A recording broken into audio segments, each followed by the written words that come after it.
Hola a todos. Gracias, Carlos, por la invitación. Realmente es un honor estar acá con ustedes. Eh, bueno, mi nombre es Gabriel García, fui jefe de servicio de neumonología del Hospital Rossi de La Plata. Fui presidente de la Asociación Argentina de Medicina Respiratoria y presidente del Congreso Latinoamericano de ALAT. Soy actualmente director de un instituto de investigación respiratoria acá en La Plata. Y bueno, yo quiero hablar básicamente de la invitación que me hizo Carlos para hablarles a ustedes sobre esta cosa que mucha gente le dicen de distinta manera, que es la crisis asmática, la exacerbación del asma o asma agudo, o tiene millones de palabras. Bueno, para empezar, quiero contarles que mi primer conflicto de interés es este. Es que yo soy miembro del Comité Ejecutivo de la Guía Española de Asma como representante de la Asociación Latinoamericana de Tórax. Entonces, muchas de las cosas que voy a hablar posiblemente tengan un cierto grado de conflicto. Pero bueno, se los quería comentar más que nada. Bueno, si ustedes buscan en internet y ven en la página de GEMA Asma o GENASMA, que es la guía española sobre el manejo del asma, en realidad la guía GEMA en esta versión 5.4 funciona realmente como una guía de práctica clínica, en donde está conformada no solamente por neumonólogos, alergistas, sino por médicos clínicos, médico de atención primaria, médico de atención terapia intensiva, otorrino, farmacista, enfermeros y pacientes, y todo se trabaja en base a recomendaciones establecidas por consenso a través de un voto de panel Delphi. A lo que voy, hoy en día GEMA es una guía muy trabajada, e implementada y difundida en Latinoamérica, de ahí que uno de cada cuatro consumidores de la guía son latinoamericanos. Y bueno, tiene varios capítulos y hay el capítulo 4 que ya hace unos años se llama Evaluación y Tratamiento de la Crisis de Asma. Eh, Nosotros hace años decía de asma agudo o de exacerbación del asma, pero como es un nombre que en Latinoamérica se sigue utilizando mucho, crisis de asma, eh, realmente desde la versión 5.1, Gema le hemos decidido poner crisis de asma. En realidad, ¿qué sería una crisis de asma, una exacerbación de asma, un asma agudo? Mire, he visto millones de palabras con respecto a esto. Bueno, si ven en esta definición, que no nos jugamos mucho, se entiende por crisis de asma aquel episodio de deterioro de la situación clínica basal de un paciente que implica la necesidad de administrar un tratamiento específico. Como ven, tiene una evidencia baja porque es una definición hecha por consensos. Si uno quiere definir crisis de asma, asma agudo, exacerbación de asma, sería aquel evento que hace que una persona requiera un tratamiento o sea, de emergencia o de rescate o, ¿sí? Algo hace que ese paciente tenga que ir a la guardia, algo hace que el paciente tenga que ir a su médico de cabecera o algo hace que ese paciente esté internado. Eh, la realidad es que yo quiero arrancar con este slide porque nosotros, desde que existen los corticoides inhalados, que lo van a ver acá, ¿sí? Está la curva de mortalidad del asma en Argentina. La realidad que existe, desde que están los corticoides inhalados, un descenso franco de la mortalidad, pero ya hace de 7 8 años a esta parte, la mortalidad se ha estancado y vamos a ver por qué.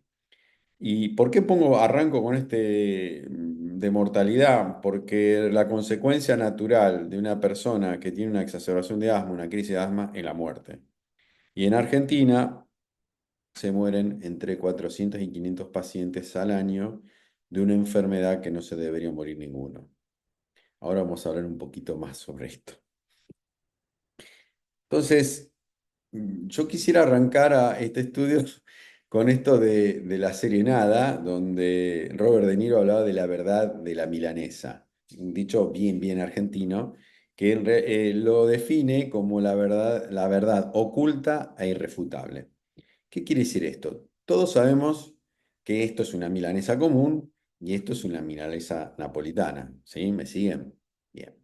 Ustedes saben que en Milán no saben que esto que estoy marcando acá es una milanesa y que en Nápoles tampoco saben que si a cualquier cosa que vos le ponga tomate, queso arriba es a la napolitana. Bueno. La realidad es que para nosotros esto es una milanesa común y esto es una milanesa napolitana, pero la verdad dice que no es eso. Entonces, ¿por qué voy a esto? Porque en exacerbación de asma, en la crisis de asma, se han hablado muchísimas cosas, inclusive están instaladas un montón de cosas entre nosotros como si fueran ciertas. Y la verdad que no es cierto. Eh, Millones de definiciones. Hasta, miren, crisis subintrante de asma, cualquier cosa. Alergia asmática, cualquier cosa. La realidad es que hay un problema grave, inclusive cuando uno trata de buscar evidencia a través de los ensayos clínicos, que la definición de exacerbación está pésimamente mal definida. Y es lo que le voy a contar en los próximos minutos.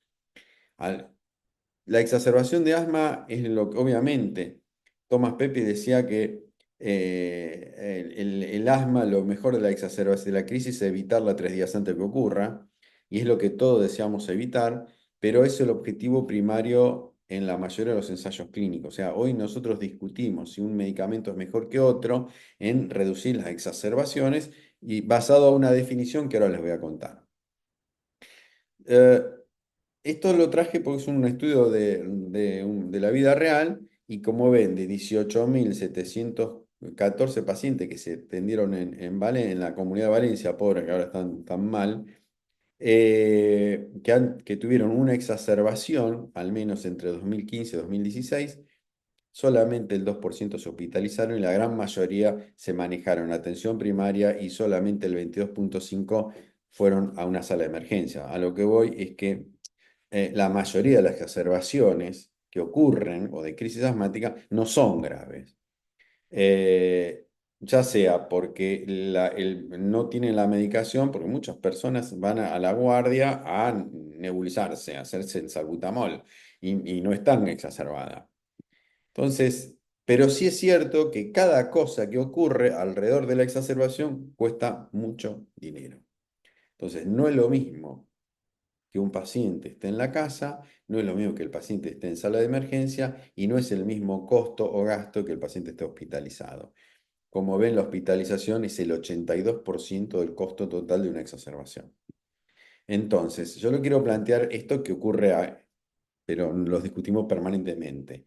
Vamos a suponer este paciente que está a la izquierda, ese paciente está exacerbado, tiene una crisis, bla, bla, bla, bla, pero ustedes le dan 5 días de corticoides y lo mandan a la casa. Y esta paciente que está a la derecha tiene una exacerbación, pero está con corticoides endovenoso, pero está internada en terapia intensiva. Para ustedes, obviamente, me van a decir, esto no es lo mismo. Bueno, lamentablemente para los ensayos clínicos es lo mismo. ¿Cómo? Sí, es lo mismo. Miren, les voy a mostrar. ¿Qué dicen los ensayos clínicos? Miren, les voy a dar un par de ejemplos nomás. Un estudio hecho para asma moderada. Se define, acá abajo, miren, se define como exacerbación severa, tratamiento con corticoide sistémico durante 3 días, al menos 3 días, y hospitalización. ¿Sí? Entonces, tratamiento con corticoide sistémico de rescates o visita a emergencia.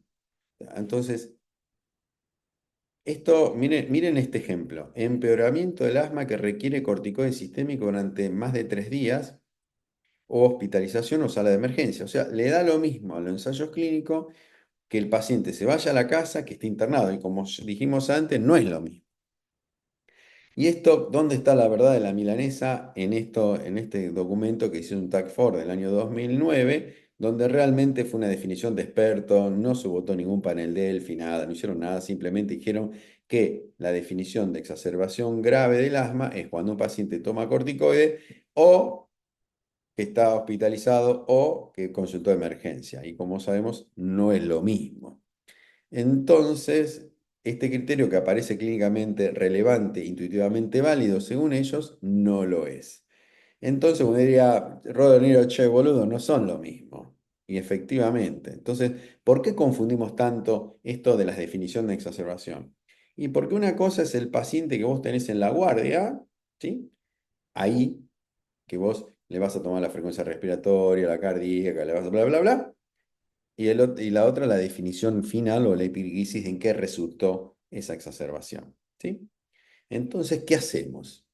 Bueno, nosotros con esta iniciativa, el Departamento de Asma de ALAD, con el Departamento de la Sociedad Española de Neumología y Cirugía Torácica, CEPAR, elaboramos un consenso que hicimos revisión de la sistemática de la literatura, ahora les voy a mostrar, y logramos un panel Delphi y votamos, bueno, no nosotros los que lo hicimos, sino votaron otros, para hacerlo más transparente, lograr definir qué es una exacerbación de asma. Entonces se hizo una revisión sistemática de la literatura, un sondeo, un panel Delphi y después se hizo una propuesta y recomendación. Y esto, que ahora está muy lindo, está a punto de ser publicado, lo que hicimos fue definir como las tres exacerbaciones, muy grave, grave y no grave, todas requieren corticoides sistémicos, pero la muy grave va a terapia intensiva, la grave se hospitaliza y la no grave va a la casa. Entonces, son dos cosas distintas. Esta cosa de sentarse a evaluar al paciente ahí, lo que se llama evaluación dinámica, que la parte final, cómo concluyó esto. O sea, este paciente vino a la guardia y se fue a la casa, ¿qué es? Este paciente que vino a la guardia se internó, ¿qué es? ¿Se entiende? Bueno, aparentemente parecería que vamos bien y que estamos ahí de publicarlo. Estamos discutiendo un poco con los revisores. Ahora, ¿qué tipo de exacerbación existe? Bueno, miren, hay un tipo de exacerbación de asma que es el 3% de la gente que tiene una exacerbación, que es el asma casi fatal. O sea, aquel paciente que rápidamente hace un episodio agudo, súbito, que lo lleva al paro respiratorio. Esos son los mínimos. Los más frecuentes, el 90 y pico por ciento, es lo que yo le puse el nombre, se llama el peloteado de la guardia. ¿Qué es eso? Una persona va a la guardia, la nebulizan o le hacen el PAF, qué sé yo, le ponen un corticoide y lo mandan a la casa. Mejoró, chao, hasta luego. Y no le dieron nada, ni siquiera pautas de alarma, ni siquiera le anotaron tomate, un corticoide, nada. ¿Sí? Ese al otro día vuelve. Y así, y vuelve, lo trae a la ambulancia y algún día no vuelve porque se murió en la casa. Entonces, la situación más frecuente en Argentina es el peloteado de la guardia, es el paciente que va, que va, que va, que lo tratan lo mejor y lo mandan a la casa, nadie se pone ahí para decir, bueno, vamos a darle tal medicamento para, o darle ni siquiera darle un control para que vaya a ver a su clínico al otro día, o al neumonólogo o al alergista. Entonces, esas son las dos causas, las dos tipos más frecuentes de exacerbación. De ahí que los que les voy a contar, esto el año pasado, me invitaron a Red TPS, TBS, que es Stop Epidemias, y hablamos de una charla muy linda que se llamó Si tienes asma, no vengas a Latinoamérica. Y es lo que les voy a contar por qué ahora. Eh, entonces, la crisis de asma o la exacerbación de asma es un evento que es prevenible y tratable. Entonces, la gente no se debería morir por esto, sin embargo, se muere. Y les voy a decir por qué. Y alguien tiene la culpa. El sistema de salud, porque no le da acceso al sistema de salud, no le da acceso de tratamiento al paciente, ni a hacerse una espirometría, ni a controlarse, ni a nada. Así que vamos a ver los pacientes y vamos a ver los médicos. Mire, con respecto al sistema de salud, mire dónde es, lo hicimos hace 11 años, lo presentamos en el Congreso Europeo. Fue una encuesta que hicimos en todas las salas de emergencia de los hospitales de Buenos Aires, en todos. Claro, todos tenían en ese momento oxímetros, ¿sí? Pero fíjense que medidor pico flujo tenían solamente el 10%, pero lo más grave, el 80% de los pacientes que se asistían en ese momento en Buenos Aires, iban por una crisis de asma a la guardia y no le daban un corticoide oral, motivo por el cual ese paciente iba a volver, iba a volver e iba a volver. ¿Qué decimos los médicos? Los médicos somos de terror, miren. Miren esto, este ejemplo. Nebulizar con 90 gotas de salbutamol 2 veces por día. Esto me lo regaló Luisito Nanini. 90 gotas. Si está así el paciente, quedó temblando. Este es peor, ¿eh? Nebulizar con 4 gotas de lo que haya. O sea, no me importa que tenga, pero nebulizalo. Terrible. Vapor de agua 3 veces por día. Esto fue un paciente, fue una crisis de asma Luján, que le dieron como alta, no le dieron cortico, le dieron vapor de agua 3 veces por día y consulta con neumonólogo. Bueno, al menos le hicieron consulta en neumología, pero le dieron vapor de agua. Y este de mi hospital fue a la guardia y le dieron Ceretide 2 puffs cada 8 horas. No se le me dio mucho, ¿no? Y este también me lo pasó Luisito Nanini. Fíjense que TP por SL significa Trapax sublingual para un tratamiento de una crisis de asma, como que todos los asmáticos son todos locos. Porque si está sigue existiendo esa cosa que el asma es una enfermedad psicosomática. Ah, ¿le explicamos a los pacientes cómo usar la medicación? ¿Sí? Miren esto. Esta paciente, la primera paciente que les muestro es una paciente que está usando aerosol a 40 metros más o menos.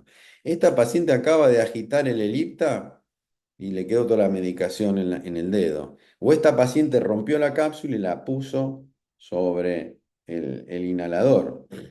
Entonces, muy importante, la gran mayoría, muchos pacientes que caen a la guardia están medicados, pero nadie le explicó cómo se debe usar la medicación. ¿Qué dicen los pacientes? Bueno, la realidad es que muchos pacientes subestiman la enfermedad, más o menos el 30-35% subestiman los síntomas, piensan que se le va a pasar.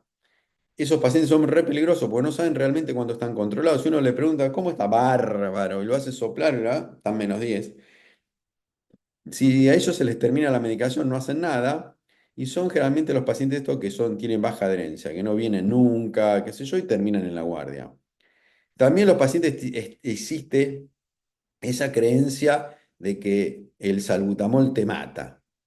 Miren, la gran información que hay vinculada a la sobredosis de SABA y mortalidad son ensayos retrospectivos, son cohortes retrospectivas hechas de registro de farmacias.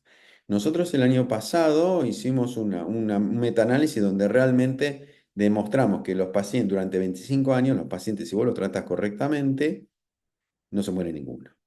Entonces, existe esta cosa de la sobredosis de oh, se murió porque tenía todo el Ventolin. Mire, argentinos somos famosos porque hace una bocha de años un argentino, em, no me acuerdo en este momento el nombre, él hizo lo que hicieron un estudio de biopsias en el Ferrer y se dieron cuenta, Molfino, Néstor Molfino, ahí me acordé. Néstor lo que mostró es que un paciente se moría con toda la medicación en la boca y todos los tapones tapados. Y el otro problema es que los pacientes tienen esta cosa que prefieren usar cualquier cosa a no usar corticoides inhalados.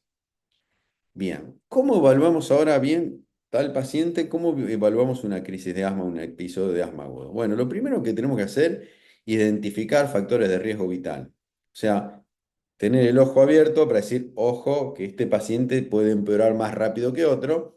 Por ejemplo, relacionados a la crisis de asma, que se haya rápidamente se haya instalado, que tenga ingresos o hospitalizaciones previas, múltiples consultas al servicio de emergencia, hospitalización frecuente y que haya estado en terapia intensiva. Ojo con esos pacientes, ¿sí?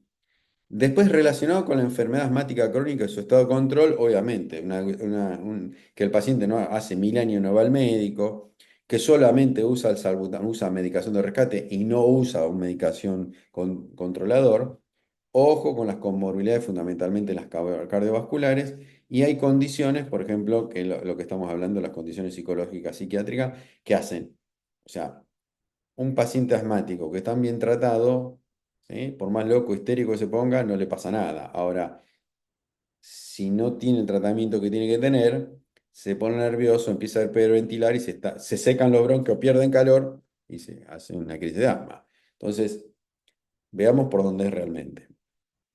¿Cómo voy a evaluar la gravedad de la crisis de asma ahí con el paciente? Bueno, Fíjense que nosotros le damos mucha bolilla a la disnea, al habla, a la frecuencia respiratoria, a la frecuencia cardíaca, al uso de músculos accesorios, a las sibilancias, no mucho, pero bueno, el nivel de conciencia, el pico flujo, la saturación, ¿sí? La PO2 y la PCO2, y en base a eso, esos parámetros, ahí tienen qué es leve, qué es moderado y grave, en base a si tienen frecuencia cardíaca baja, frecuencia cardíaca alta, si tienen frecuencia respiratoria alta, tiene baja, bla, bla, y el pico flujo. Esa es la clasificación que nosotros recomendamos siempre tener en la pared o en algún lado del servicio de emergencia. ¿Sí? Ahora, hay algo que es fundamental. Hoy cae un paciente a la guardia por diabetes y descompensado, todo el mundo lo primero que hace es le pincha el dedo. Un paciente que tiene antecedente de hipertensión, cae a la guardia con dolor de cabeza, bla, bla, bla, con eso, ¿qué hacen? Todo el mundo, ni duda en tomarle la presión. ¿Y un asmático qué hacemos? No tenemos nada. Entonces existe un aparatito muy afanable que se llama medidor de pico flujo, que es las veces que hemos puesto en la guardia duraron una semana, se lo afanaron siempre, no sé por qué. Mire que hay cosas para afanarse en la guardia, pero los picoflujos son divinos, no sé, lo ven lindo, ¿no? Me acuerdo hace unos años habíamos comprado uno en el hospital, le habíamos puesto como un candado a la cosa de oxígeno. Se lo afanaron igual, con candado. Entonces, ¿qué pasa? ¿Cuál es el problema que tenemos hoy con los picoflujos? Que desde la pandemia tenemos que soplar con filtro. Y como ven, acá en este un filtro no entra. En este baila un filtro común y este no engancha. Entonces, ese es el problema que tenemos hoy con los picoflujos. O sea, el picoflujo es muy buena medida para medir el grado de obstrucción, ¿sí? Pero no es, es muy robable, vamos a decir así, secuestrable, y no podemos andar con 18.000 pacientes con un mismo pico flujo. Ese es el problema que hoy tenemos con los picos flujos. Entonces, el tratamiento se basa muy fácil en los beta-agonistas, los anticolinérgicos, los glucocorticoides sistémicos, los inhalados, el sulfato de magnesio. Bueno, ahí lo tienen. Ya lo conocen, pero más que nada, este sería, acá está la papa. Viene un paciente, se hace una evaluación, lo que llamamos nosotros estática, en base a la anamnesis, la exploración física, el pico flujo. Ahí dice BEF1 si uno tuviera espirometría, no la tenemos. En Argentina no hay en la sala de atención primaria, en una guardia menos. Saturación, y en base a eso vamos a coincidir que si la crisis es leve, moderada a grave o de crisis de vital, que para nosotros ahora es muy grave. Entonces, si el paciente tiene una crisis leve, y bueno, le podemos dar salbutamol usando una aerocámara. Fíjese que nosotros en España no existe casi la nebulización. O sea, se le agrega dos puffs de salbutamol y esperamos 20 minutos, ¿sí? Por ahí con esos dos el paciente mejoró, ya está. Ahora, si tiene una moderada, como habíamos visto, con el pico flujo -70, si tiene lo ideal de esto, lo primero es ponerle oxígeno. Bueno, ustedes ya saben que ojo con la bigotera, no pasarse de rosca, ¿sí? Bueno, la gran mayoría ponen la bigotera, le ponen cinta, cualquier cosa. Bueno, ojo con la bigotera si dice cómo la tienen que hacer a 2 litros y demás, ¿sí? Lo ideal es la máscara tipo Venturi, pero bueno, también se la roban. Pero bueno, oxígeno. Lo ideal es hacer salbutamol más cipatropio, ¿sí? 4 inhalaciones en el término de 15 minutos, más o menos, cada 15 minutos, y sí dar ya el corticoide, tanto endovenoso como oral. Y acá viene una discusión que no la tenemos clara todavía, pero que sí se recomienda que se podría empezar a utilizar corticoides inhalados ya en la emergencia, pero como criterio no de mejoría inmediata, sino como criterio para que el paciente no vuelva, ¿sí? No vuelva a recaer. Y después, una crisis que implica un riesgo vital, le tendríamos que dar oxígeno, salbutamol, masipatropio, hidrocortisona endovenoso y considerar el magnesio y demás, bla, bla, bla, bla. Pero ese es de manejo en terapia intensiva. Entonces, una vez que hicimos una evaluación estática y lo tratamos al paciente, lo ideal es hacer una evaluación dinámica cada 30 minutos, más o menos en base al pico flujo, a la saturación y a la clínica. Si este paciente leve respondió, se irá a la casa, pero miren con qué, con prednisona. ¿Saben por qué? Porque este por ahí puede volver a caer otra vez. ¿Sí? Acá dice glucocorticoides más LABA, si el paciente venía utilizando un medicamento de control y que lo había dejado, lo ideal es decir, mire, ya empiece a utilizar su medicamento de control. ¿Sí? Si un paciente con una crisis de asma, ustedes viene, le hicieron oxígeno, salbutamol, hipatropio, le dieron el corticoide oral o endovenoso y mejoró, ¿sí? ¿Sí? Mejoró el pico de flujo, está más estable, está sintomático, se va a la casa con corticoides orales, ¿sí? Porque no tiene que volver ese paciente y tiene que dar con una recomendación para que vaya al médico mañana o pasado, ¿sí? Ahora, si el de la crisis moderada grave, no respondió, o ven que ese son criterios de hospitalización. Y aquí tienen cómo se debería tratar un paciente asmático hospitalizado. En sala, con oxígeno, con salbutamol más hipatropio, con hidrocortisona o prednisona y con ciral sulfato de magnesio. Esto nosotros siempre lo ponemos debajo porque la realidad es que está muy discutido el uso no hay tantos, hay metaanálisis a favor, metaanálisis en contra, pero bueno, cuando nada responde, siempre se deja el sulfato para lo último. Como ven, no está la aminofilina. Y otra cosa muy importante que no está acá, recuerden siempre que si a un paciente lo van a internar, tiene tres cosas o dos, o ahora son dos, que le bajan el potasio, que son los beta 2 y los corticoides. Entonces recuerden siempre una buena hidratación y reponiendo potasio y controlar el potasio endovenoso. Bueno, esto sería el esquema a grosso modo de cómo manejarse uno con una crisis de asma, una exacerbación de asma. Acá tienen nuevamente los criterios para que identifiquen bien quién paciente tiene que estar hospitalizado en terapia intensiva y quién va a la sala, ¿sí? Y cómo más o menos manejarnos, ¿sí? Más o menos lo que yo les acabo de comentar. Ahora, eh, con respecto a los pacientes con una determinada gravedad de su asma, en leve o moderado, obviamente, nosotros vamos a considerar que lo podemos llegar a internar cuando aparecen algunas de estas cosas, pero la realidad es que uno lo va viendo en forma dinámica. Entonces, tanto el grave como lo grave y demás, bla, bla, bla, bla, tenemos que ir jugando con esos tiempos, ¿sí? Para ver si persiste con síntomas a pesar del tratamiento, si el paciente precisa oxígeno para saturar más de 90, si persiste con un pico flujo bajo, si tiene antecedente de haber estado en terapia intensiva o intubación, si el paciente uno le administró corticoide y no funciona, ¿sí? O existe también esta cosa, la imposibilidad de garantizar el tratamiento. Muchas veces muchos pacientes son dejados 4, 6 horas o 12 horas en la guardia porque saben que van y no estás garantizado que tome el corticoide. Entonces, aquí nosotros lo que ponemos son estas consideraciones para tener en cuenta. Bueno, una última cosa sobre la crisis de asma en terapia intensiva. Y yo quería contarle que la mayoría de los pacientes que ingresan a UTI no tienen criterio de internación a UTI. Bueno, lo que saben. ¿Para qué ha hecho terapia intensiva? Me va a decir que sí. ¿Por qué? Porque en cuanto piden el traslado a UTI, más cuando viene por un servicio de emergencia domiciliaria. Qué sé yo, cuando viene, el paciente ya le hicieron todos los jugos, habido por haber, todos los tratamientos, y el paciente entra y no tiene criterio. Quizás era para llevarlo a la sala, pero bueno, son esos pacientes que entraron a terapia intensiva a la mañana y al mediodía te llama el terapista para decirte, che, te tengo que pasar este paciente a la sala que ingresó hoy. Entonces vos decís, che, no, pará, si ingresó hoy, ¿cómo me lo vas a pasar ahora? Bueno, son esos pacientes, esas situaciones. Y por suerte, cada vez vemos menos pacientes que van a terapia que requieren asistencia mecánica respiratoria, ¿sí? ARM.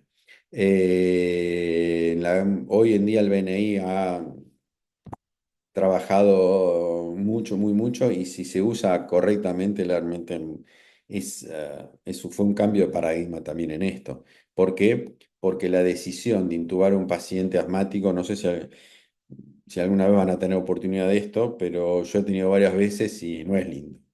porque te vuelve loco las presiones, levanta acá el riesgo de neumotórax, se te hipotensa, de todo puede pasar cuando uno decide intubar a un paciente. Entonces hay que estar bien seguro de que el paciente va a mejorar o es la última herramienta que tenemos de intubar a un paciente. Eh, ya la decisión de intubar a un paciente y darle, poner ARM es al pie de la cama, no es ahí cosa. Eh, Hay una cosa que hoy se discute esto y muy mucho, si el BNI, ventilación mecánica no invasiva, o RM, y realmente cada vez insiste más esto de que el BNI es mucho mejor, ¿sí? Pero siempre tenemos que tener en cuenta esto de la hipotensión, de la saturación de oxígeno, la desaturación, el neumotórax, ¿sí? El enfisema subcutáneo, ¿sí? El paro cardíaco, o sea, ojo con todas estas cosas en terapia intensiva que ya están recancheros. Para finalizar, les voy a contar un par de recomendaciones que figuran en GEMA. Primero, la evaluación inicial del paciente con crisis de asma debe incluir el análisis de riesgo vital, el nivel de gravedad y el grado de obstrucción o flujo aéreo, ¿sí? Dependiendo del signo, de los signos y el grado de obstrucción o flujo aéreo, se debe clasificar en la leve, moderado, grave y vital. Bueno, yo les digo que ya la GEMA 6.0 va a ser leve, no va a existir más, va a estar moderada, grave y muy grave. Obviamente utilizar el pico flujo, que si se puede, obviamente Yo cuando era residente andaba con un pico flujo y soplaba a todo el mundo, o sea, lo de bicho que debería tener eso, porque la verdad que no se nos pasaba por la cabeza. Eh, Siempre sería lo más útil optimizar el- la obstrucción. Existe una cosa importante, que muchos residentes cuando se entera un asmático que ingresó ayer, hoy ya les piden la espirometría. Yo no sé si tiene tanto valor la espirometría en un paciente que está mal, que está inestable. Yo lo esperaría, sinceramente. Es una discusión eterna que tenemos entre los especialistas de asma que a mí me parece que no le estamos dando el changüí o la posibilidad al paciente que mejore y realmente saber con la condición basal de ese paciente. Porque por ahí se va con el título en la frente de asma grave o recontra grave y no lo es. ¿Por qué? Porque le hicimos una espirometría mientras cuando el paciente se internó ayer. Entonces, está la discusión esa.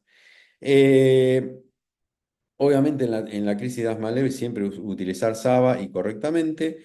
Y esto, fíjense que va en contra lo que quieren mucho, inclusive la industria farmacéutica o el documento China, de que los SABA son los que matan a la gente. Es mentira.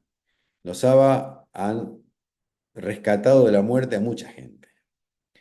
¿Pero por qué? Porque en realidad la gente, mire, nosotros hicimos este metaanálisis que está publicado el año pasado.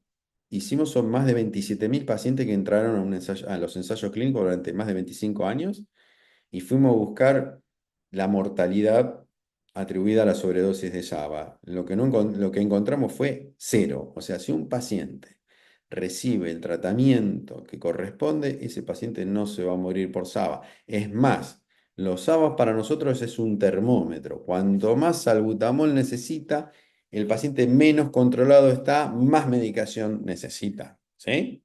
De controladora. Por eso hoy nosotros en GEMA promulgamos lo que se llama el tratamiento proactivo. Cuando yo era chico y estudiaba, el tratamiento del asma era reactivo, o sea, había que esperar que el paciente tenga una crisis de asma para sacudirle con todo. No, ahora nosotros vamos adelante del problema, ¿se entiende? Entonces, si ustedes ven un paciente que necesita mucho SABA, es porque no tiene tratamiento de base, ¿sí?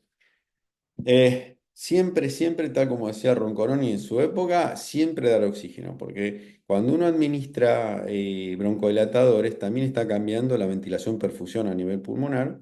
Entonces, siempre es recomendable mantener una saturación más de 90 en estos pacientes, revaluarlos, ir revaluando, revaluando a través del pico flujo y siempre es conveniente una intervención educativa mínima al alta.